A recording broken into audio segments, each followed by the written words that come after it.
So, to look for him is to be looking for a means to do what? You know the answer to that question. But do you? You think you do, but you do not. You are here because you were sent here. You were told to come here and then you obeyed. It is, of course, the way of all things. You see, there is only one constant, one universal. It is the only real truth. Causality. Action, reaction. Cause and effect. Everything begins with choice. No, wrong. Choice is an illusion created between those with power and those without. Salut à toi, c'est Guillaume de la Botchain, ravi de te retrouver pour une nouvelle vidéo. Je comptais la faire mercredi, jeudi, mais je n'ai pas pu. Péripéties, encore une fois. Et les petites péripéties empêchent de produire parfois du contenu. Mais on se retrouve aujourd'hui avant la vidéo de dimanche. On se retrouve tous les dimanches pour le Bitcoin, la série Bitcoin Yearly Cycle au décembre 2026. Si tu n'as pas vu d'épisode de la série, je t'invite à au moins regarder un épisode. Et surtout, je t'invite à regarder celui de dimanche. Et aujourd'hui, on va parler donc d'un sujet assez, je dirais, sensible, délicat, parce qu'on parle des responsabilités. Donc, c'est le thème du jour. Et après, je te montrerai des précieux tweets, comme j'aime faire de temps en temps, quand je mets dans mes bookmarks et ensuite je les mets en avant. Donc commençons. Quand j'observe les événements, de manière générale, je remarque la plupart du temps ce pattern. La fuite. La fuite lorsqu'il s'agit de reconnaître qu'il y a bien une cause à ses options, à sa condition. Pas uniquement financière, loin de là. Rares sont ceux qui refusent de se laisser embrigader par la matrice, comme le mérovingien notamment. Lui dit non. Il a conscience de la loi de causalité, il ne peut y échapper, mais évite de jouer le jeu. Le jeu dans le sens qui le desservirait. En gros, jouer le jeu qui le desservirait, et qui serait défavorable. Il n'obéit pas aux mêmes règles narratives et philosophiques. Chaque action a une cause et rien n'arrive par hasard. Pour lui, le libre arbitre est une illusion utile pour manipuler. Plus le temps passe, plus je suis d'accord avec ce take aussi. Beaucoup de personnages subissent la matrice ou tentent de la changer. Le mérovingien, au contraire, l'exploite. Il accumule du pouvoir, il fait du trafic de programmes, il vit dans l'opulence. À mes yeux, il a compris que chaque élément est là où il doit être à l'instant T. En quelque sorte, que tout est parfait. Pour faire le parallèle avec notre monde, la plupart ne font pas face à cette réalité, ou préfèrent souvent s'accorder toutes sortes d'excuses bidons pour ne pas regarder la vérité en face. Car ça voudrait dire assumer ses responsabilités au plus haut point.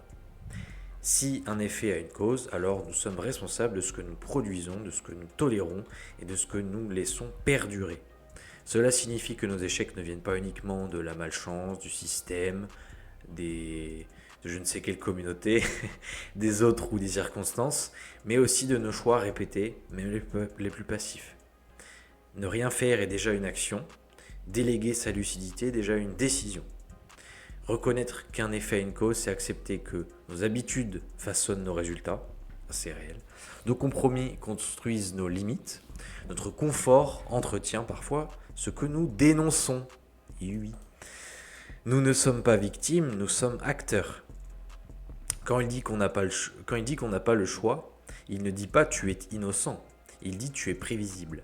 Pour lui, ce que nous appelons un choix n'est que le résultat de notre conditionnement, de nos peurs, de nos désirs, de notre histoire personnelle, des contraintes du système aussi. Autrement dit, nous faisons toujours ce que nous sommes déjà préparés à faire, en quelque sorte. Le mérovingien ne nie pas la responsabilité, il la déplace. C'est vrai que c'est assez subtil. Au début, j'avais eu un peu de mal à comprendre, mais après, ça fait sens. Selon lui, tu n'es pas responsable au moment où tu choisis, tu es responsable avant.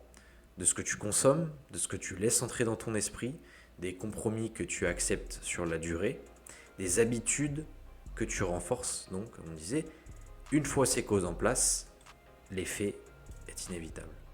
Le discours classique dit « tu aurais pu faire autrement », le mérovingien répond « non, avec ce que tu es devenu, tu ne pouvais pas ».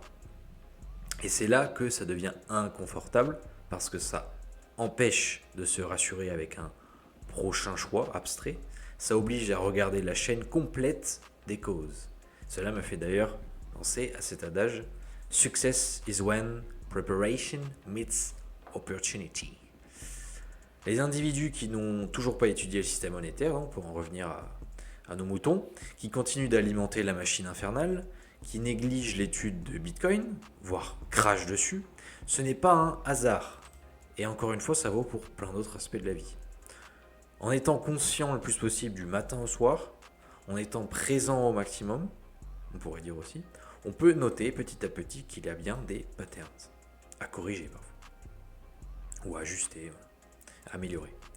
Ceci dit, selon moi, il y a aussi une part incontrôlable, régie par des forces qui nous dépassent très largement. Mais ce n'est pas une excuse non plus pour éviter de prendre ses responsabilités une bonne fois pour toutes. Et maintenant, attaquons les tweets précieux que tu apprécieras, je suis sûr. Satoshi creating Bitcoin was the ultimate act of non-violent activism. Voilà, c'est ça que je répète souvent aussi, c'est qu'on peut réaliser une véritable révolution sans prendre les armes, sans faire de pétition, sans manifester, sans faire ouin. Voilà, et ça c'est formidable. Comme dirait Rajat, he changed the world forever. Et il a changé ma vie aussi pour toujours, je pense. I could, oui, donc ça c'est Jim Cramer says American Bitcoin investors could potentially lose everything. Fred, il dit I could potentially win the lottery. C'est aussi, voilà, ça apporte vraiment pas de valeur. C'est un peu comme si on disait demain on va être visité par une vie extraterrestre. Oui, il y a peut-être une probabilité, oui. 1 sur quelques, je sais pas combien, mais c'est pareil. On peut dire demain je vais peut-être gagner au loto et demain Bitcoin va aller à 0 et voilà. Là, alors c'est un tweet qui m'a interpellé, mais que je connais pas trop ce personnage, mais j'ai beaucoup aimé la phrase en tout cas. The enemy of a good plan is the dream of a perfect plan. Et ça, je l'ai souvent remarqué. Ça, j'ai souvent remarqué. Pourquoi ? Enfin, du moins, pas pourquoi, mais disons que quelquefois, je compare ma posture, mes stratégies, tout ça avec d'autres personnes. Ça peut être des personnes que je connais à peine, voire pas, ou parfois ça peut être des personnes que je connais bien, ou que je connaissais bien. Et je remarque qu'il y a cette difficulté, justement, pour en revenir à ce que j'ai dit à un moment, sur le fait qu'il y a des choses que, voilà, il y a aussi une part incontrôlable régie par des forces qui nous dépassent très largement. Donc pour en revenir à ça, eh bien, j'ai remarqué que personnellement, je pivote plus facilement, c'est-à-dire, voilà, ok, je me rends compte que ça ne s'est pas passé comme prévu, ou pas tout à fait, mais c'est pas grave. Je continue, hop, j'ajuste, je pivote, et la vie continue en fait. Et je remarque malheureusement que souvent, c'est pas le cas. Ça s'est pas passé exactement comme je l'attendais. Ça peut être aussi des relations, ça peut être aussi, peu importe en fait, tout. Pas que Bitcoin et pas simplement son stash et combien on veut à telle date, ok. Et c'est un énorme problème parce qu'effectivement, ça en fait c'est vouloir un plan parfait qui se déroule exactement comme on voulait, comme bien souvent notre ego le voulait. Et finalement c'est un ego mal placé parce que ça nous sabote plus qu'autre chose. Et à la base, on aurait pu effectivement avoir un plan correct, on aurait pu l'appliquer, et on aurait pu aussi peut-être devoir pivoter, mais ça n'aurait pas forcément amené à un échec total, et ça aurait pu quand même rester convenable.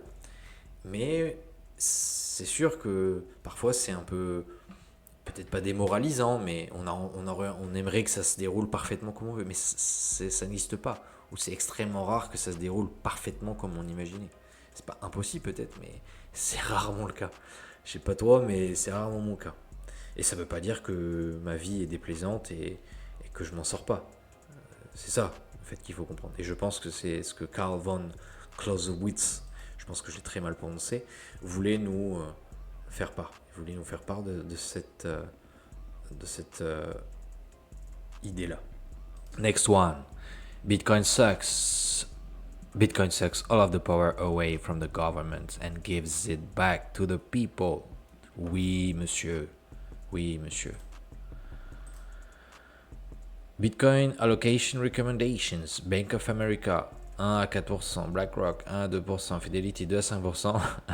Anons on X, it's just a tulip mania. En gros, on a des fonds gigantesques qui recommandent une exposition considérable à leurs clients. Et on a des randoms ou anons on X qui prétendent que Bitcoin est comparable à la spéculation qu'il y a eu autour de la tulipe en 18e siècle. Faudrait que je regarde. Je crois que c'était au 18e siècle. Ça s'est déroulé sur quelques mois, ou un an ou deux. Ça a été très succinct. Et donc ils comparent ça à un événement historique pareil.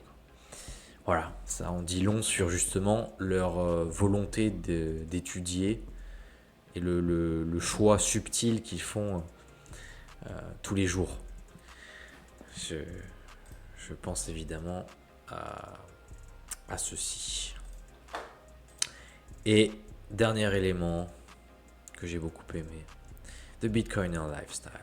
Chill maxing is the right way to live. Wake up when you want to. Don't stress. Slow mornings. Spend time in the sun and nature. Do what you want.